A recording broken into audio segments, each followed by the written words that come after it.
ಎಲ್ಲರಿಗೂ ನಮಸ್ಕಾರ ಹಾಗೂ ಆಸಕ್ತಿ ಅಕಾಡೆಮಿಗೆ ಸ್ವಾಗತ.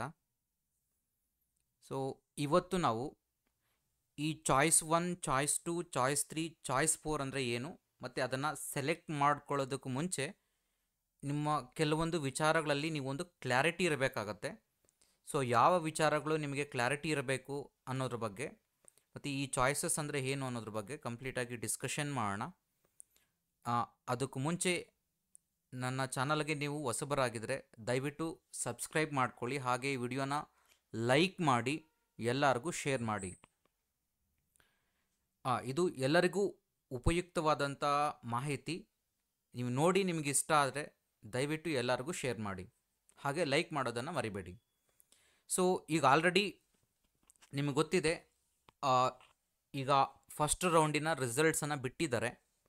ಈಗ ಫಸ್ಟ್ ರೌಂಡಿನ ರಿಸಲ್ಟ್ಸನ್ನು ಬಿಟ್ಟಿರೋದ್ರಲ್ಲಿ ನಿಮಗೀಗ ನಿನ್ನೆ ಏನಾಗಿತ್ತು ಅಂದರೆ ನಿಮಗೆ ಕಂಪ್ಲೀಟಾಗಿ ಇದ್ರ ಬಗ್ಗೆ ಕ್ಲೂವನ್ನು ಕೊಟ್ಟಿದ್ರು. ಅಂದರೆ ಇವತ್ತಿನ ರಿಸಲ್ಟ್ಸ್ ಅನೌನ್ಸ್ ಮಾಡ್ತಾರೆ ಅಂತಂದರೆ ಆಗಸ್ಟ್ 1ನೇ ತಾರೀಕು. ಈಗ ನಿಮಗೆ ಒಂದು ಟೆಂಪ್ರವರಿ ರಿಸಲ್ಟ್ಸ್ ಅಂತ ಬಿಟ್ಟಿದ್ದಾರೆ, ಫಸ್ಟ್ ರೌಂಡ್ ರಿಸಲ್ಟ್ಸ್ ನಿಮಗೆ. ಅದಾದಮೇಲೆ ನಾಳೆ ನಿಮಗೆ ಏನು ಮಾಡ್ತಾರೆ ಅಂದರೆ ಇದರ ಕಂಪ್ಲೀಟ್ ರಿಯಲ್ ರಿಸಲ್ಟ್ಸನ್ನು ಬಿಡ್ತಾರೆ. ರಿಯಲ್ ರಿಸಲ್ಟ್ಸನ್ನು ಬಿಟ್ಟಿದ್ದ ಆದಮೇಲೆ ನಾಳೆ ಅಂತಂದರೆ ಆಗಸ್ಟ್ 2ನೇ ತಾರೀಕು ಮಧ್ಯಾಹ್ನದ ಮೇಲೆ ನಿಮಗೆ ರಿಯಲ್ ರಿಸಲ್ಟ್ಸನ್ನು ಬಿಡ್ತಾರೆ. ಅದೇನು ನಿಮಗೆ ಅದು ಕನ್ಫರ್ಮ್ಡ್ ರಿಸಲ್ಟ್ಸ್. ಅದು ನಿಮಗೆ ಆ ಕನ್ಫರ್ಮ್ ರಿಸಲ್ಟ್ಸ್ ಬಂದಿದ್ದ ಆದಮೇಲೆ ನಿಮಗೆ ಏನು ಮಾಡಬೇಕು ಅನ್ನೋದ್ರ ಬಗ್ಗೆ ಕಂಪ್ಲೀಟಾಗಿ ಡಿಸ್ಕಷನ್ ಮಾಡ್ತೀನಿ. ಈಗ 4 ಚಾಯ್ಸಸ್ ಇರುತ್ತೆ ನಿಮಗೆ ನಿಮ್ಮ ಮುಂದೆ. 4 ಚಾಯ್ಸಸ್ಸನ್ನು ಯಾವುದನ್ನು ಸೆಲೆಕ್ಟ್ ಮಾಡ್ಕೋಬೇಕು ಅನ್ನೋದ್ರ ಬಗ್ಗೆ ತುಂಬ ಇಂಪಾರ್ಟೆಂಟ್ ಆಗಿರುತ್ತೆ. ನೀವೇನಾದ್ರು ಸ್ವಲ್ಪ ಮಿಸ್ಟೇಕ್ ಮಾಡಿದ್ರೂ ಸಹ ನಿಮಗೆ ಫ್ಯೂಚರಲ್ಲಿ ಇದು ಪ್ರಾಬ್ಲಮ್ ಆಗುತ್ತೆ, 100ಕ್ಕೆ 100 ಪ್ರಾಬ್ಲಮ್ ಆಗುತ್ತೆ. ಏನಿದು 4 ಚಾಯ್ಸಸ್ ಅನ್ನೋದ್ರ ಬಗ್ಗೆ ನೋಡೋದಾದರೆ ಇಲ್ಲಿ ನಿಮಗೆ ಚಾಯ್ಸ್ 1 ಅಂತ ಬಂದಾಗ, ಚಾಯ್ಸ್ 1 ಅಂತಂದರೆ ಈಗ ನಿಮಗೆ ಅಲಾಟ್ ಆಗಿರುವಂತಹ ಸೀಟ್, ಏನು ಅಲಾಟ್ ಆಗಿರುತ್ತೆ ಸೀಟು, ಆ ಸೀಟು ನನಗೆ ತುಂಬ ಹ್ಯಾಪಿಯಾಗಿದೆ, ನನಗೆ ಸಂತೋಷ ಆಗಿದೆ ನನಗೆ ಅಲಾಟ್ ಆಗಿರುವಂಥ ಸೀಟು. ಸೊ ಹಾಗಾಗಿರೋದ್ರಿಂದ ನಾನು ಬೇರೆ ಯಾವುದೇ ರೌಂಡ್ಗಳಿಗೆ ನಾನು ಪಾರ್ಟಿಸಿಪೇಷನ್ ಮಾಡೋದಿಲ್ಲ. ಕೌನ್ಸಿಲಿಂಗಲ್ಲಿ ನನಗೀಗೇನು ಅಲಾಟ್ ಆಗಿದೆ ಅದೇ ಸಾಕು ನನಗೆ, ಅದರಲ್ಲೇ ನಾನು ಅಡ್ಮಿಷನ್ ಆಗ್ತೀನಿ ಅನ್ನುವಂಥದ್ದೇ ಚಾಯ್ಸ್ 1. ಸೊ ನೀವು ಚಾಯ್ಸ್ 1 ಚೂಸ್ ಮಾಡಿದ್ರೆ ಏನಾಗುತ್ತೆ, ಹಾಗೆ ಏನು ಪ್ರೊಸೀಜರ್ ಇರುತ್ತೆ ಅನ್ನೋದ್ರ ಬಗ್ಗೆ ಡಿಸ್ಕಷನ್ ಮಾಡೋಣ. ಒಂದೊಂದೇ ಚಾಯ್ಸ್ ಬಗ್ಗೆ ಡೀಟೇಲಾಗಿ ಡಿಸ್ಕಷನ್ ಮಾಡೋಣ.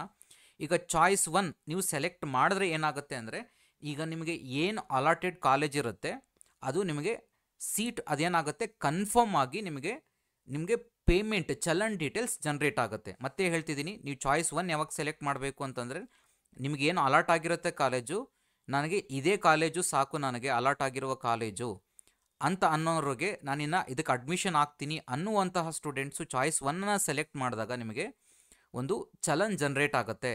ಚಲನ್ ಜನ್ರೇಟ್ ಆದಾಗ ಏನಾಗುತ್ತೆ ಅಂದರೆ ಫೀಸ್ ಚಲನ್, ಅದು ಫೀಸ್ ಚಲನ್ ಜನ್ರೇಟ್ ಆದಾಗ ಫೀಸ್ ಏನಿರುತ್ತೋ ಅದನ್ನು ಪೇಮೆಂಟ್ ಮಾಡಬೇಕಾಗತ್ತೆ.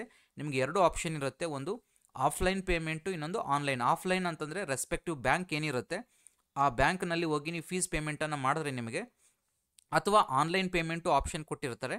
ಆನ್ಲೈನ್ ಪೇಮೆಂಟನ್ನು ಮಾಡಿದ್ದ ಆದಮೇಲೆ ನಿಮಗೇನಾಗುತ್ತೆ ಅಂದರೆ ನಿಮ್ಮ ಅಡ್ಮಿಷನ್ ಕನ್ಫರ್ಮೇಷನ್ ಸ್ಲಿಪ್ಪು ಬರುತ್ತೆ. ನೀವು ಫೀಸ್ ಪೇಮೆಂಟ್ ಮಾಡಿದ್ದಾದಮೇಲೆ ನಿಮ್ಗೇನು ಮಾಡ್ತಾರೆ, ಅಪ್ಡೇಟ್ ಮಾಡ್ತಾರೆ.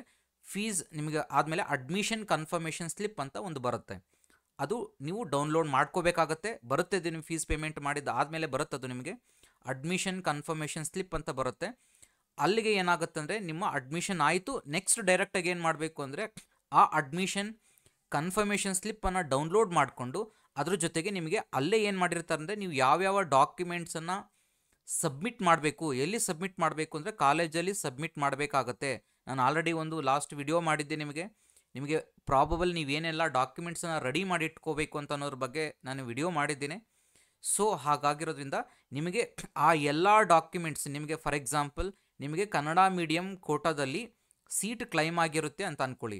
ಸೊ ನಿಮಗೆ ಆ ರೆಸ್ಪೆಕ್ಟಿವ್ ಡಾಕ್ಯುಮೆಂಟ್ಸ್, ಕನ್ನಡ ಮೀಡಿಯಂ ನೀವು 10 ವರ್ಷ ಏನು ಡಾಕ್ಯುಮೆಂಟ್ಸ್ ಏನಿರುತ್ತೆ ಆ ಎಲ್ಲ ಡಾಕ್ಯುಮೆಂಟ್ಸನ್ನು ನೀವು ಕಾಲೇಜಿಗೆ ಹೋಗಿ ತೊಗೊಂಡು ಹೋಗಬೇಕಾಗತ್ತೆ. ಜ್ಞಾಪಕ ಇರಲಿ, ನೀವು ಏನೆಲ್ಲ ರಿಸರ್ವೇಷನ್ ಕ್ಲೈಮ್ ಮಾಡಿರ್ತೀರ ಆ ರಿಸರ್ವೇಷನ್ ಕ್ಲೈಮ್ ಮಾಡಿರುವಂತಹ ಡಾಕ್ಯುಮೆಂಟ್ಸು, ಕ್ಲೈಮ್ ಅಂದರೆ ನಿಮಗೆ ಯಾವ ಸೀಟ್ ಅಲಾಟ್ ಆಗಿರುತ್ತೆ ಅದರ ಮೇಲೆ ನಿಮಗೆ ಅಲ್ಲೇ ತೋರಿಸುತ್ತೆ. ಕನ್ಫರ್ಮೇಷನ್ ನಿಮಗೆ ಫೀಸ್ ಪೇಮೆಂಟ್ ಮಾಡಿದ್ದಾದಮೇಲೆ ಕನ್ಫರ್ಮೇಷನ್ ಸ್ಲಿಪ್ಪಲ್ಲೇ ಬರುತ್ತೆ ನಿಮಗೆ ನೀವು ಏನೇನು ಡಾಕ್ಯುಮೆಂಟ್ಸ್ ಎಲ್ಲ ತೊಗೊಂಡು ಹೋಗಬೇಕು ಅಂತ. ಅವೆಲ್ಲ ಡಾಕ್ಯುಮೆಂಟ್ಸ್ನ ತಗೊಂಡು ನೀವು ಡೈರೆಕ್ಟಾಗಿ ಕಾಲೇಜಿಗೆ ಹೋಗಿ ಅಲ್ಲಿ ನಿಮಗೆ ಒಂದು ನಿಮ್ಮ ಫೋಟೋನ ಕ್ಯಾಪ್ಚರ್ ಮಾಡ್ತಾರೆ, ಲೈವ್ ಫೋಟೋನ ಕಂಪ್ಯೂಟರ್ ಮುಂದ್ಗಡೆ ಕ್ಯಾಪ್ಚರ್ ಮಾಡ್ತಾರೆ. ಕ್ಯಾಪ್ಚರ್ ಮಾಡಿದ ಆದಮೇಲೆ ನಿಮಗೆ ಏನಾಗುತ್ತೆ ಅಂದರೆ ಅಲ್ಲಿ ನಿಮ್ಮ ಡೀಟೇಲ್ಸನ್ನು ಎಂಟ್ರಿ ಮಾಡಿದ್ದಾದಮೇಲೆ ನಿಮಗೆ ನಿಮ್ಮ ಪ್ರೊಸೀಜರ್ ಕಂಪ್ಲೀಟ್ ಆಗುತ್ತೆ. ಅಲ್ಲಿಗೆ ಒ ಟಿ ಪಿ ಬರುತ್ತೆ. ಒ ಟಿ ಪಿನ ಕಾಲೇಜರಿಗೆ ಒಂದು ಒ ಟಿ ಪಿ ಬರುತ್ತೆ, ನಿಮಗೆ ಒಂದು ಒ ಟಿ ಪಿ ಬರುತ್ತೆ. ಅಲ್ಲಿಗೆ ಒ ಟಿ ಪಿನ ಎಂಟ್ರಿ ಮಾಡಿದ್ರೆ ನಿಮ್ಮ ಅಡ್ಮಿಷನ್ ಪ್ರೊಸೀಜರ್ ಕಂಪ್ಲೀಟ್ ಆಗುತ್ತೆ. ಇದು ಚಾಯ್ಸ್ 1 ಕ್ಯಾಂಡಿಡೇಟ್ಸ್ಗೆ. ಚಾಯ್ಸ್ 1 ಕ್ಯಾಂಡಿಡೇಟ್ಸ್ಗೆ ಇಷ್ಟು ಕಂಪ್ಲೀಟಾಗಿ ಪ್ರೊಸೀಜರ್ ಆಗುತ್ತೆ ಚಾಯ್ಸ್ 1 ಕ್ಯಾಂಡಿಡೇಟ್ಸ್ಗೆ. ಓಕೆ, ಈಗ ಚಾಯ್ಸ್ 2 ಅಂತಂದರೆ ಬರೋಣ. ಈಗ ಚಾಯ್ಸ್ 2 ಅಂತಂದರೆ ಏನಪ್ಪ ಅಂದರೆ ಇಲ್ಲಿ ಚಾಯ್ಸ್ 2 ಅಂತಂದರೆ ಈಗ ನಿಮಗೆ ಕಾಲೇಜು ಏನು ಅಲಾಟ್ ಆಗಿರುತ್ತೆ ಅದಕ್ಕೆ ನಿಮಗೆ ಓಕೆ ಅನಿಸಿರುತ್ತೆ. ಅಂದರೆ ನಿಮಗೆ ಇದು ಓಕೆ, ನನಗೇನು ಅಂತ ಹ್ಯಾಪಿ ಇಲ್ಲ, ಬಟ್ ಇದಕ್ಕಿಂತ ಇನ್ನೂ ಚೆನ್ನಾಗಿರುವಂಥ ಕಾಲೇಜು ಸಿಕ್ಕಿದ್ದಿದ್ರೆ ಆಗ್ತಿತ್ತೇನೋ ಅನ್ನುವಂತಹ ಕ್ಯಾಂಡಿಡೇಟ್ಸ್ಗೆ ಇದು ಚಾಯ್ಸ್ 2. ಚಾಯ್ಸ್ 2ನಲ್ಲಿ ಏನಾಗುತ್ತೆ ಅಂದರೆ ನಿಮಗೆ ಸಿಕ್ಕಿರುವಂತಹ ಕಾಲೇಜ್ ಹೋಲ್ಡ್ ಮಾಡಿ ಅದಕ್ಕಿಂತ ಇನ್ನೂ ಚೆನ್ನಾಗಿರುವಂತಹ ಕಾಲೇಜು ಸಿಗಬಹುದಾ ಅನ್ನೋದನ್ನು ಸೆಲೆಕ್ಟ್ ಮಾಡೋದೇ ದಟ್ ಈಸ್ ಎ ಚಾಯ್ಸ್ 2. ತುಂಬ ಕೇರ್ಫುಲ್ ಆಗಿರಿ ಚಾಯ್ಸ್ 2ನ ಸೆಲೆಕ್ಟ್ ಮಾಡ್ಕೋಬೇಕಾದ್ರೆ. ಯಾಕೆ ಅಂತ ನಾನು ಹೇಳ್ತಿರೋದು ಅಂತಂದರೆ ಚಾಯ್ಸ್ 2 ಒನ್ಸ್ ನೀವು ಸೆಲೆಕ್ಟ್ ಮಾಡಿದ್ದೀರಾ ಅಂತಂದರೆ ಮೈಂಡಲ್ಲಿರಲಿ, ನಿಮಗೆ ಫಾರ್ ಎಕ್ಸಾಂಪಲ್ ನೀವೊಂದು 100 ಆಪ್ಷನ್ ಎಂಟ್ರಿಯನ್ನು ಮಾಡಿರ್ತೀರಾ ಅಂತ ಅಂದ್ಕೊಳ್ಳಿ. 100 ಆಪ್ಷನ್ ಎಂಟ್ರಿ ಮಾಡಿರಬೇಕಾದ್ರೆ ನಿಮಗೆ ಅಸ್ಯೂಮ್ ಮಾಡ್ಕೊಳ್ಳಿ ನಿಮಗೆ 70ನೇ ಕಾಲೇಜು ಸಿಕ್ಕಿರುತ್ತೆ. ನೀವು 70ನೇ ಆಪ್ಷನ್ ಎಂಟ್ರಿ ಮಾಡಿರುವಂತಹ ಕಾಲೇಜು ಸಿಕ್ಕಿರುತ್ತೆ ಅಂತ ಅಂದ್ಕೊಳ್ಳಿ. ಆ ರಿಮೈನಿಂಗ್ ನಿಮಗೆ 30 ಕಾಲೇಜಸ್ ಏನಿರುತ್ತೆ ಆ ಎಲ್ಲ ಕಾಲೇಜಸ್ಸು ಡಿಲೀಟ್ ಆಗಿಬಿಡುತ್ತೆ. ನಿಮಗೆ ಆ ಕಾಲೇಜಸ್ಸು ಮತ್ತೆ ಇರುವುದಿಲ್ಲ. ಇದನ್ನು ಅರ್ಥ ಮಾಡ್ಕೊಳ್ಳಿ. ನೀವು ಚಾಯ್ಸ್ 2 ಸೆಲೆಕ್ಟ್ ಮಾಡಿದ್ರೆ ನಿಮಗೆ ಅಲಾಟ್ ಆಗಿರುವಂತಹ ಕಾಲೇಜಿನ ಆಪ್ಷನ್ ನಂಬರ್ ಏನಿರುತ್ತೆ, ಅಸ್ಯೂಮ್ ಮಾಡ್ಕೊಳ್ಳಿ ನಿಮ್ಮದು ಕಾಲೇಜು ನೀವು ಅಲಾಟ್ ಆಗಿರುವಂಥ ಕಾಲೇಜು ನಂಬರ್ 70 ಕಾಲೇಜು ನಂಬರು. ನೀವು ಟೋಟಲ್ ಆಪ್ಷನ್ ಎಂಟ್ರಿ ಮಾಡಿರುವಂಥದ್ದು 100 ಕಾಲೇಜು. 100 ಕಾಲೇಜಲ್ಲಿ ನಿಮ್ಗೆ ಆ ಕಾಲೇಜಿಗೆ ಏನು ಅಲಾಟ್ ಆಗಿರುತ್ತೆ ಅದು 70ನೇ ಕಾಲೇಜಿನ ಆಪ್ಷನ್ ಎಂಟ್ರಿಯಲ್ಲಿರುವಂಥ ಕಾಲೇಜು ಅಂತಂದರೆ ಉಳಿದಿರುವಂತಹ 30 ಕಾಲೇಜುಗಳು ಕಂಪ್ಲೀಟಾಗಿ ನಿಮ್ಮ ಆಪ್ಷನಿಂದ ಡಿಲೀಟ್ ಆಗುತ್ತೆ. ನೆಕ್ಸ್ಟ್ ನಿಮಗೆ ಸೆಕೆಂಡ್ ರೌಂಡ್ಗೆ ಹೋದಾಗ ಏನಾಗುತ್ತೆ ಅಂದರೆ ಉಳಿದಿರುವಂತಹ 70 ಕಾಲೇಜುಗಳು ಏನಿರುತ್ತವೆ ಅವುಗಳಲ್ಲೇ ನಿಮಗೆ ನಿಮಗೆ ಸೀಟ್ ಅಲಾಟ್ಮೆಂಟ್ ಆಗುತ್ತೆ. ಇದನ್ನು ಮೈಂಡಲ್ಲಿ ಇಟ್ಕೊಳ್ಳಿ. ಬಟ್ ಆದರೆ ಉಳಿದಿರುವಂಥ 70 ಕಾಲೇಜುಗಳು ಏನು ಉಳಿದಿರುತ್ತವೆ ಅವುಗಳಲ್ಲಿ ನಿಮಗೆ ರೀಅರೇಂಜ್ ಮಾಡ್ಕೊಳ್ಳೋಕೆ ಆಪ್ಷನ್ ಕೊಡ್ತಾರೆ. ಬಟ್ ಎಕ್ಸ್ಟ್ರಾ ನಿಮಗೆ ಅದನ್ನು ಆ್ಯಡ್ ಮಾಡ್ಕೊಳ್ಳೋಕ್ಕೆ ಆಪ್ಷನನ್ನು ಕೊಡುವುದಿಲ್ಲ. ಆಪ್ಷನ್ ಅಂದರೆ ಈಗ ಉಳಿದಿರೋ 30ರಲ್ಲೂ ನಿಮಗೆ ಆಪ್ಷನ್ ಇರೋದಿಲ್ಲ. 100ರಲ್ಲಿ 70 ಏನು ಉಳಿದಿರುತ್ತೆ ಅಷ್ಟೇ ನಿಮಗೆ. ನೆಕ್ಸ್ಟ್ ಎಕ್ಸ್ಟ್ರಾ 30 ಆಗಲಿ ಇನ್ನು ಎಕ್ಸ್ಟ್ರಾ ಆ್ಯಡ್ ಮಾಡೋದಕ್ಕಾಗಲಿ ಆಪ್ಷನ್ ಇರೋದಿಲ್ಲ. ಆ 30 ಡಿಲೀಟ್ ಆಗುತ್ತೆ ನಿಮಗೆ. ನಾನು ಹೇಳಿರೋದು ಅರ್ಥ ಆಗಿರುತ್ತೆ ಅಂದ್ಕೊಂಡಿರ್ತೀನಿ. ಈಗ 100 ಕಾಲೇಜ್ ಎಂಟ್ರಿ ಮಾಡಿರ್ತೀರಾ, ನಿಮಗೆ 70ನೇ ಕಾಲೇಜ್ ಅಲಾಟ್ ಆಗಿರುತ್ತೆ. ಆ ಉಳಿದಿರುವಂಥ ಆಪ್ಷನ್ 2 ಚೂಸ್ ಮಾಡಿದ್ರೆ ನಿಮಗೆ ಉಳಿದಿರುವಂಥ 70 ಆದಮೇಲೆ ಇರುವಂಥ 71ರಿಂದ ಇರುವಂಥ 100ರಿಂದ ಇರೋ ಓವರಾಲ್ ಕಾಲೇಜಸ್ ಏನಾಗುತ್ತೆ ಡಿಲೀಟ್ ಆಗುತ್ತೆ. ನಿಮಗೆ ನೆಕ್ಸ್ಟ್ ಅದು ಸೆಕೆಂಡ್ ರೌಂಡಿಗೆ ಇರೋದಿಲ್ಲ. ಉಳಿದಿರುವಂಥ 70 ಕಾಲೇಜಿನಲ್ಲಿ ನೀವು ರೀಅರೇಂಜ್ ಮಾಡ್ಕೋಬೇಕಾಗತ್ತೆ ಅಷ್ಟೇ. ಸೊ ರೀಅರೇಂಜ್ ಮಾಡ್ಕೋಬಹುದು, ಬಟ್ ಎಕ್ಸ್ಟ್ರಾ ಆ್ಯಡ್ ಮಾಡ್ಕೊಳ್ಳೋಕೆ ಆಪ್ಷನ್ ಸಿಗೋದಿಲ್ಲ. ಅರ್ಥ ಆಗಿದೆ ಅಂದ್ಕೊಂಡಿರ್ತೀನಿ. ಸೊ ನೀವು ಚಾಯ್ಸ್ 2ನ ಸೆಲೆಕ್ಟ್ ಮಾಡ್ಕೋಬೇಕಾದ್ರೆ ತುಂಬ ಕೇರ್ಫುಲ್ಲಾಗಿ ಇರಬೇಕಾಗತ್ತೆ. ಇನ್ನೊಂದು ಇಂಪಾರ್ಟೆಂಟ್ ಪಾಯಿಂಟ್ ಏನಪ್ಪ ಅಂದರೆ ಚಾಯ್ಸ್ 2 ಬಗ್ಗೆ, ಈ ಚಾಯ್ಸ್ 2 ಸೆಲೆಕ್ಟ್ ಮಾಡುವಂತಹ ಕ್ಯಾಂಡಿಡೇಟ್ಸು ಎಸ್ಪೆಷಲಿ ಮೆಡಿಕಲ್ ಕ್ಯಾಂಡಿಡೇಟ್ಸಿಗೆ ಇಲ್ಲಿ ಒಂದು ಪ್ರಾಬ್ಲಮ್ ಇದೆ. ಏನಪ್ಪ ಅಂತಂದರೆ ಈಗ ಯಾರಿಗೆ ಮೆಡಿಕಲ್ ಅಲಾಟ್ ಆಗಿರುತ್ತೆ ಅದಕ್ಕಿಂತ ನನಗಿನ್ನೂ ಒಳ್ಳೆ ಕಾಲೇಜಿನ ಮೆಡಿಕಲ್ ಕಾಲೇಜು ಬೇಕು ನನಗೆ ನೆಕ್ಸ್ಟ್ ಸೆಕೆಂಡ್ ರೌಂಡಲ್ಲಿ ಅಂತ ಚಾಯ್ಸ್ 2 ಸೆಲೆಕ್ಟ್ ಮಾಡ್ಕೊಳ್ಳೋಂಗಿದ್ರೆ, ಅಥವಾ ನಿಮಗೆ ಒಂದು 100 ಕಾಲೇಜನ್ನು ಎಂಟ್ರಿ ಮಾಡ್ಕೊಂಡಿರ್ತೀರ, ಅದರಲ್ಲಿ ಮೆಡಿಕಲ್ ಕಾಲೇಜಸ್ಸು ಇರುತ್ತೆ, ಇಂಜಿನಿಯರಿಂಗ್ ಕಾಲೇಜಸ್ಸು ಇರುತ್ತೆ ಅಂದ್ಕೊಳ್ಳಿ. ಈಗ ನಿಮಗೆ ಇಂಜಿನಿಯರಿಂಗ್ ಕಾಲೇಜ್ ಅಲಾಟ್ ಆಗಿರುತ್ತೆ, ಯಾವುದೋ 70ನೇ ಕಾಲೇಜ್ ಅದು ಅಲಾಟ್ ಆಗಿರುತ್ತೆ ಅಂದ್ಕೊಳ್ಳಿ. ಆ 70ನೇ ಕಾಲೇಜು ಅಲಾಟ್ ಆಗಿರುತ್ತೆ ಇಂಜಿನಿಯರಿಂಗ್ ಕಾಲೇಜ್. ಅದಕ್ಕಿಂತ ಮುಂಚೆ ನಿಮಗೆ ಮೆಡಿಕಲ್ ಕಾಲೇಜಸ್ಸು ಹಾಕಿರ್ತೀರಾ. ಬಟ್ ಮೆಡಿಕಲ್ ಕಾಲೇಜ್ ಅಲಾಟ್ ಆಗಿರೋದಿಲ್ಲ, ನಿಮಗೆ 70ನೇ ಕಾಲೇಜ್ ಅಲಾಟ್ ಆಗಿರುತ್ತೆ. ಅದಕ್ಕೆ ಮುಂಚೆ 70ರಲ್ಲಿ ಎಲ್ಲೋ ಮಧ್ಯದಲ್ಲಿ ನಿಮಗೆ ಮೆಡಿಕಲ್ ಕಾಲೇಜಸ್ ಇರುತ್ತೆ. ನೀವು ಸಹ ಸೆಕೆಂಡ್ ರೌಂಡ್ಗೆ ಆಪ್ಷನ್ 2ನ ಸೆಲೆಕ್ಟ್ ಮಾಡ್ಕೊಳ್ತೀರಾ ಅಂತಂದರೆ, ಸೆಕೆಂಡ್ ರೌಂಡ್ಗೆ ಹೋಗ್ತೀನಿ ಆಪ್ಷನ್ 2 ಸೆಲೆಕ್ಟ್ ಮಾಡಿಕೊಂಡು ಅಂತಂದರೆ, ನೀವು ಸಹ ಖಂಡಿತವಾಗಿ 1 ಲಕ್ಷ ರೂಪಾಯಿಯನ್ನು ಕಾಷನ್ ಡಿಪಾಸಿಟ್ ಆಗಿ ಮಾಡಬೇಕಾಗುತ್ತೆ. ಇದು ಕಂಪಲ್ಸರಿ ಆಗಿರುತ್ತೆ. ಸಪೋಸ್ ನೀವೇನಾದರೂ ಕಾಷನ್ ಡಿಪಾಸಿಟ್ ಮಾಡಲಿಲ್ಲ ಅಂತಂದರೆ ನಿಮಗೆ ಆ ಮೆಡಿಕಲಲ್ಲಿರುವಂಥ ಆಪ್ಷನ್ಸನ್ನೆಲ್ಲ ಡಿಲೀಟ್ ಮಾಡ್ತಾರೆ ಫಸ್ಟ್ ರೌಂಡ್ ಆದಮೇಲೆ. ಸೊ ದಯವಿಟ್ಟು ಅರ್ಥ ಮಾಡ್ಕೊಳ್ಳಿ, ನಿಮ್ಮ ಆಪ್ಷನ್ ಎಂಟ್ರಿನಲ್ಲಿ ಮೆಡಿಕಲನ್ನು ಅಲಾಟ್ ಮಾಡಿರ್ತೀರ ನೀವು, ಅಂದರೆ ಆಪ್ಷನ್ ಎಂಟ್ರಿ ಮಾಡಿರ್ತೀರಾ. ಆದರೆ ಅದರಲ್ಲಿ ಇಂಜಿನಿಯರಿಂಗ್ ಕಾಲೇಜಸ್ಸು ಇರ್ತವೆ. ಇಂಜಿನಿಯರಿಂಗ್ ಕಾಲೇಜಸ್ ಇರೋದ್ರಲ್ಲಿ ನಿಮಗೆ ಯಾವುದೋ ಒಂದು ಕಾಲೇಜ್ ಸಿಕ್ಕಿರುತ್ತೆ. ಅದಕ್ಕಿಂತ ಆಪ್ಷನ್ 2 ಸೆಲೆಕ್ಟ್ ಮಾಡ್ತೀರಾ ಅಂದರೆ, ಈಗ ನಿಮ್ಮ ಕಾಲೇಜ್ ಸಿಕ್ಕಿರುವಂಥ ಕಾಲೇಜ್ ಹಿಂದ್ಗಡೆ, ಅಂದರೆ ನಿಮಗೆ ಎಕ್ಸಾಂಪಲ್ಗೆ ನಾನು ಹೇಳ್ತಿರೋದು 70ನೇ ಕಾಲೇಜ್ ಸಿಕ್ಕಿದೆ ಅಂತಂದರೆ ಅದಕ್ಕಿಂತ ಹಿಂದೆ ಏನಾದರೂ ಆ 69 ಚಾಯ್ಸ್ಗಳಲ್ಲಿ ಏನಾದರೂ ನಿಮಗೆ ಮೆಡಿಕಲ್ ಯಾವುದಾದ್ರು ಕಾಲೇಜ್ ಹಾಕಿದರೆ, ನೀವೇನಾದರೂ ಆಪ್ಷನ್ ಎಂಟ್ರಿಯಲ್ಲಿ ನೀವು ಕಾಷನ್ ಡಿಪಾಸಿಟನ್ನು ಮಾಡಿದ್ರೆ ಮಾತ್ರ ನಿಮಗೆ ಸೆಕೆಂಡ್ ರೌಂಡ್ಗೆ ಹೋಗೋದಕ್ಕೆ ಆಗುತ್ತೆ, ಇಲ್ಲಾಂದರೆ ಆಗೋದಿಲ್ಲ. ಓಕೆ, ನಾನು ಪೇ ಮಾಡೋದಿಲ್ಲ, ಏನಾಗುತ್ತೆ ಅಂತಂದರೆ ಆ ಮೆಡಿಕಲ್ಲಿರೋ ಆಪ್ಷನ್ಸ್ ಎಲ್ಲ ಡಿಲೀಟ್ ಆಗುತ್ತೆ. ಮೆಡಿಕಲ್ ಇರೋ ಕಾಲೇಜಸ್ಸಲ್ಲಿರುವಂಥ ಆಪ್ಷನ್ಸ್ ಎಲ್ಲ ಡಿಲೀಟ್ ಆಗುತ್ತೆ. ಯಾಕೆ ಅಂತಂದರೆ ಇದು ಮಾಡಿರುವಂಥ ಉದ್ದೇಶ ಏನಪ್ಪ ಅಂತಂದರೆ, ಈಗ ಮೆಡಿಕಲ್ ಸ್ಟೂಡೆಂಟ್ಸ್ ಏನು ಮಾಡ್ತಾರೆ ಅಂದರೆ ಸುಮ್ಮನೆ ಇರೋದೇ ಮೆಡಿಕಲ್ ಸೀಟ್ಸ್ ಕಡಿಮೆ ಇರೋದ್ರಿಂದ ಅದನ್ನು ಹೋಲ್ಡ್ ಮಾಡಿಬಿಟ್ಟು ಸುಮ್ಮನೆ ಸೆಕೆಂಡ್ ರೌಂಡ್ಗೆ ಹೋಗಿ ಏನು ಮಾಡ್ತಾರೆ, ಅದನ್ನು ಸೆಲೆಕ್ಟ್ ಮಾಡ್ಕೊಳ್ಳೋ, ಅವರು ತೊಗೊಳ್ಳೋದಿಲ್ಲ, ಬೇರೆಯವ್ರಿಗೂ ತೊಗೊಳೋದಕ್ಕೆ ಬಿಡೋದಿಲ್ಲ. ಹಾಗಾಗಿ ಏನಾಗುತ್ತಂದರೆ ಈ ಪ್ರಾಬ್ಲಮ್ಸ್ ಆಗೋದ್ರಿಂದ ಮೆಡಿಕಲ್, ಎಸ್ಪೆಷಲಿ ಮೆಡಿಕಲ್ ಸ್ಟೂಡೆಂಟ್ಸಿಗೆ ಮಾತ್ರ ಈ ಥರದ ನಿಮಗೆ ಒಂದು ಸಮಸ್ಯೆ ಇದೆ. ಇದನ್ನು ಚೆಕ್ ಮಾಡ್ಕೊಳ್ಳಿ ನೀಟಾಗಿ, ನಿಮ್ಗೆ ಯಾವ ಥರ ಇದೆ ಅದರ ಬೇಸಿಸ್ ಮೇಲೆ ಪ್ರಾಪರಾಗಿ ಮಾಡ್ಕೊಳ್ಳಿ. ಬಟ್ ಇದನ್ನು ಹೊರತುಪಡಿಸಿ ಬೇರೆಯವರಿಗೆ ಸೆಕೆಂಡ್ ರೌಂಡ್ ಆಪ್ಷನ್ ಚಾಯ್ಸ್ 2ನ ಸೆಲೆಕ್ಟ್ ಮಾಡಿ ಸೆಕೆಂಡ್ ರೌಂಡ್ ಹೋಗುವಂಥ ಸ್ಟೂಡೆಂಟ್ಸ್ಗಳಿಗೆ ಯಾವುದೇ ಫೀಸ್ ಇರೋದಿಲ್ಲ. ಬಟ್ ಜ್ಞಾಪಕ ಇಟ್ಕೊಳ್ಳಿ, ಮೆಡಿಕಲ್ ಸ್ಟೂಡೆಂಟ್ಸ್ ಈಗ ಆಲ್ರೆಡಿ ಮೆಡಿಕಲ್ ಕಾಲೇಜ್ ಸಿಕ್ಕಿದೆ, ಅದಕ್ಕಿಂತ ಹಿಂದಿನ ಮೆಡಿಕಲ್ ಕಾಲೇಜುಗಳಿದ್ದಾವೆ, ಜೊತೆಗೆ ನಿಮಗೆ ಇಂಜಿನಿಯರಿಂಗ್ ಸಿಕ್ಕಿದೆ, ಅದಕ್ಕಿಂತ ಹಿಂದೆ ನಿಮ್ಮ ಆಪ್ಷನ್ ಯಾವ ಕಾಲೇಜ್ ಅಲಾಟ್ ಆಗಿರುತ್ತೋ ಅದಕ್ಕಿಂತ ಹಿಂದೆ ನಿಮಗೆ ಏನು MBBS ಸೀಟ್ಸ್ ಯಾವುದಾದ್ರೂ ಇದ್ದರೆ ಆಪ್ಷನ್ ಎಂಟ್ರಿನಲ್ಲಿ ನೀವು ಕಾಷನ್ ಡಿಪಾಸಿಟನ್ನು ಮಾಡಬೇಕಾಗತ್ತೆ ಸೆಕೆಂಡ್ ರೌಂಡ್ಗೆ ಹೋಗೋದಕ್ಕೆ. ಆಪ್ಷನ್ 2 ಸೆಲೆಕ್ಟ್ ಮಾಡಿದ್ರೆ, ಆಪ್ಷನ್ 2 ಅನ್ನು ಸೆಲೆಕ್ಟ್ ಮಾಡಿದ್ರೆ ಅರ್ಥ ಆಗಿದೆ ಅಂದ್ಕೊಳ್ತೀನಿ. ಬಟ್ ಇಂಜಿನಿಯರ್ ಅದಕ್ಕೆ ಯಾವುದು ನನ್ನ ಮೆಡಿಕಲ್ ಸೀಟ್ಸ್ ಇಲ್ಲ ನನ್ನ ಆಪ್ಷನ್ ಎಂಟ್ರಿನಲ್ಲಿ ನನಗೆ ಸಿಕ್ಕಿರುವಂಥ ಕಾಲೇಜ್ ಹಿಂದ್ಗಡೆ ಅಂತಂದರೆ ಅದ್ರ ಬಗ್ಗೆ ತಲೆ ಕೆಡಿಸ್ಕೊಳ್ಳುವಂಥ ನೆಸೆಸಿಟಿ ಇಲ್ಲ. ಓಕೆ, ಅರ್ಥ ಆಗಿದೆ ಅಂದ್ಕೊಂಡಿರ್ತೀನಿ. ಚಾಯ್ಸ್ 1 ಮತ್ತು ಚಾಯ್ಸ್ 2, ಚಾಯ್ಸ್ 2ನ ಸೆಲೆಕ್ಟ್ ಮಾಡ್ಕೋಬೇಕಾದ್ರೆ ತುಂಬ ಕೇರ್ಫುಲ್ಲಾಗಿ ಮಾಡ್ಕೊಳ್ಳಿ. ಮತ್ತು ಇಲ್ಲಿ ಜ್ಞಾಪಕ ಇಟ್ಕೊಳ್ಳಿ, ಚಾಯ್ಸ್ 1 ನೀವು ಚಾಯ್ಸ್ 2 ಸೆಲೆಕ್ಟ್ ಮಾಡಿದ್ದಾದಮೇಲೆ ನೀವು ಆ ಕಡೆ ಈ ಕಡೆ ನಾನು ಚಾಯ್ಸ್ 2 ಸೆಲೆಕ್ಟ್ ಮಾಡಿದ್ದಾದಮೇಲೆ ಚಾಯ್ಸ್ 1 ಆಮೇಲೆ ಸೆಲೆಕ್ಟ್ ಮಾಡ್ಕೊಳ್ತೀನಿ, ಮರ್ತೋಯ್ತು ನನಗೆ, ಹಾಗೆ ಇಲ್ಲ ಬೇಡ ಅನ್ನೋಂಗಿದ್ರೆ ಇಲ್ಲಿ ನಿಮಗೆ ಆಪ್ಷನ್ ಸಿಗೋದಿಲ್ಲ. ಸೊ ಚಾಯ್ಸನ್ನು ಸೆಲೆಕ್ಟ್ ಮಾಡೋದಕ್ಕೆ ಮುಂಚೆ ಸ್ವಲ್ಪ ಯೋಚನೆ ಮಾಡಿ, ಟೈಮ್ ಇರುತ್ತೆ, ನಿಮಗೆ ಟೈಮ್ ಇರುತ್ತೆ. ಆ ಟೈಮ್ ಒಳಗಡೆ ಡೇಟ್ ಏನು ಕೊಟ್ಟಿರ್ತಾರೆ ಅದ್ರ ಒಳಗಡೆ ಯೋಚನೆ ಮಾಡಿ ಕ್ಲಿಯರಾಗಿ ಕ್ಲಾರಿಟಿ ಬಂದ ಮೇಲೆ ನಿಮಗೆ ಚಾಯ್ಸಸನ್ನು ಸೆಲೆಕ್ಟ್ ಮಾಡ್ಕೊಳ್ಳಿ. ಮತ್ತು ಚಾಯ್ಸ್ 3ಗೆ ಬರೋಣ. ಚಾಯ್ಸ್ 3 ಏನಪ್ಪ ಅಂತಂದರೆ, ಈಗ ನನಗೆ ಅಲಾಟ್ ಆಗಿರುವಂಥ ಕಾಲೇಜು ನನಗೆ ಹ್ಯಾಪಿ ಇಲ್ಲ. ನಾನು ಫಾರ್ ಎಕ್ಸಾಂಪಲ್ 100 ಕಾಲೇಜು ನಾನು ಆಪ್ಷನ್ ಎಂಟ್ರಿಯನ್ನು ಮಾಡಿರ್ತೇನೆ. 100 ಕಾಲೇಜಲ್ಲಿ ನನಗೆ 70ನೇ ಕಾಲೇಜು ಅಲಾಟ್ ಆಗಿರುತ್ತೆ.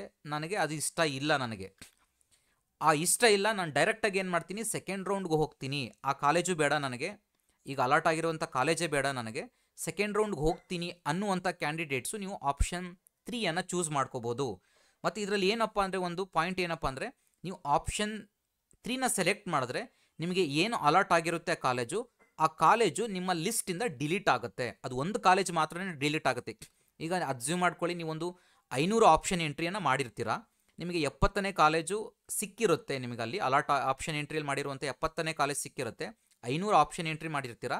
ಆಗ ನಿಮಗೆ ಆಪ್ಷನ್ 3 ಸೆಲೆಕ್ಟ್ ಮಾಡಿದ್ರೆ ಏನಾಗುತ್ತೆ ಅಂದರೆ, ಆ ಒಂದು ಕಾಲೇಜು ಡಿಲೀಟ್ ಆಗಿ ನಿಮಗೆ 499 ಕಾಲೇಜಸ್ ಹಾಗೆ ಉಳ್ಕೊಳ್ಳುತ್ತೆ ಸೆಕೆಂಡ್ ರೌಂಡ್ಗೆ. ಸೊ ಅರ್ಥ ಆಗಿದೆ ಅಂದ್ಕೊಂಡಿರ್ತೀನಿ. ಚಾಯ್ಸ್ 3 ಏನಾಗುತ್ತೆ ಅಂದರೆ, ನಿಮಗೆ ಏನು ಅಲಾಟ್ ಆಗಿರುತ್ತೆ ಕಾಲೇಜು ಅದನ್ನು ಬಿಟ್ಟು ಉಳಿದಿರುವಂತಹ ಕಾಲೇಜುಗಳು ನಿಮಗೆ ಸೆಕೆಂಡ್ ರೌಂಡ್ಗೆ ಹೋಗುತ್ತೆ.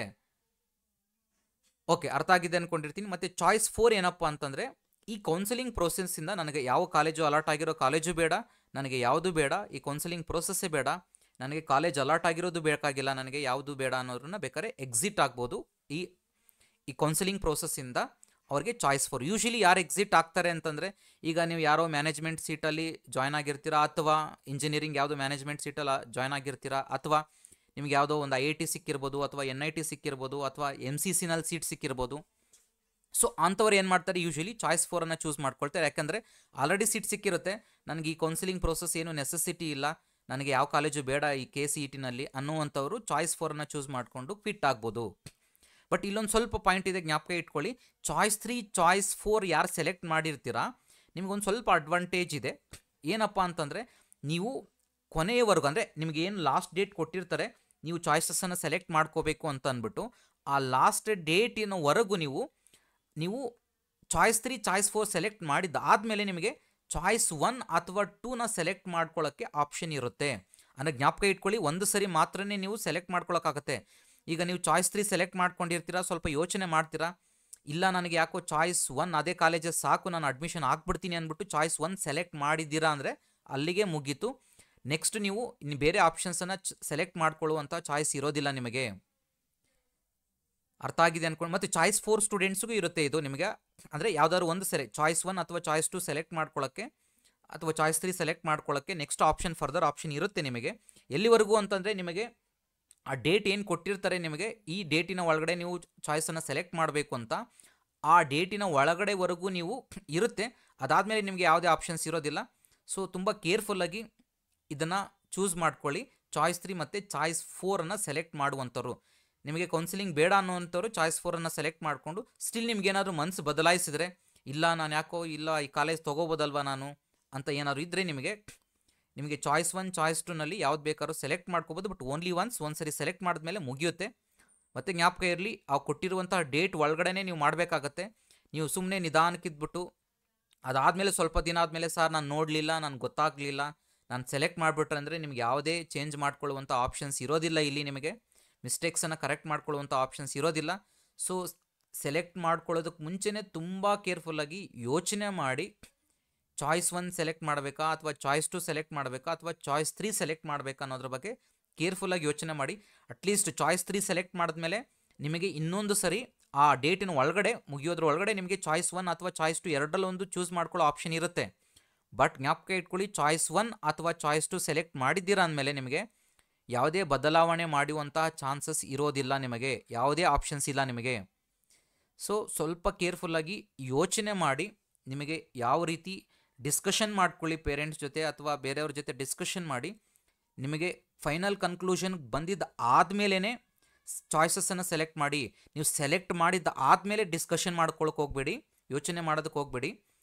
ಯೋಚನೆ ಮಾಡಿ ಡಿಸ್ಕಷನ್ ಆದಮೇಲೆ ಫೈನಲಾಗಿ ನೀವು ಕನ್ಕ್ಲೂಷನ್ಗೆ ಬಂದು ಸ್ಟ್ರಾಂಗಾಗಿ ಡಿಸೈಡ್ ಮಾಡಿದ್ದ ಆದಮೇಲೆ ಈ ಚಾಯ್ಸಸ್ಸನ್ನು ಸೆಲೆಕ್ಟ್ ಮಾಡ್ಕೊಳ್ಳಿ. ನೀವು ಸ್ವಲ್ಪ ಮಿಸ್ಟೇಕ್ ಮಾಡಿದ್ರು ನೀವು ಚೇಂಜ್ ಮಾಡ್ಕೊಳ್ಳೋ ಆಪ್ಷನ್ ಸಿಗೋದಿರೋದ್ರಿಂದ, ಸೊ ಇಷ್ಟು ದಿನ ಕಷ್ಟಪಟ್ಟು ವರ್ಕ್ ಮಾಡಿರ್ತೀರಾ, ಮಾರ್ಕ್ಸನ್ನು ಒಳ್ಳೆ ರಿಸಲ್ಟ್ಸನ್ನು ತೊಗೊಂಡಿರ್ತೀರಾ, ಈಗ ಜಸ್ಟ್ ಮಾಡುವಂಥದ್ದು ಒಂದೇ ಒಂದು ಮಿಸ್ಟೇಕಿಂದ ನೀವು ಸೀಟನ್ನು ಕಳ್ಕೊಳ್ಳೋಕೆ ಹೋಗಬೇಡಿ. ಸೊ ಅರ್ಥ ಆಗಿದೆ ಅಂದ್ಕೊಂಡಿರ್ತೀನಿ. ಸೊ ಈ ಥರ ಇರುತ್ತೆ ನಿಮಗೆ ಕಂಪ್ಲೀಟ್ ಚಾಯ್ಸಸ್. ಸ್ವಲ್ಪ ಮಿಸ್ಟೇಕ್ ಮಾಡಿದ್ರು ಪ್ರಾಬ್ಲಮ್ ಆಗೋ ಚಾನ್ಸಸ್ ಇರುತ್ತೆ. ನಾನು ಹೇಳಿರೋ ಡೀಟೇಲ್ಸನ್ನು ನೀಟಾಗಿ ಕೇಳಿಸ್ಕೊಂಡಿದ್ದೀರಾ ಅಂದ್ಕೊಂಡಿರ್ತೀನಿ. ಸೊ ಅದನ್ನು ನೀಟಾಗಿ ಫಾಲೋ ಮಾಡಿ ಒಳ್ಳೆ ಕಾಲೇಜುಗಳು ಎಲ್ಲರಿಗೂ ಸಿಗಲಿ ಅಂತ ಹಾರೈಸ್ತೀನಿ. Thank you all. ಆ್ಯಂಡ್ ಈ ವಿಡಿಯೋನ ಲೈಕ್ ಮಾಡೋದಂತೂ ಮರಿಬೇಡಿ. Thank you all.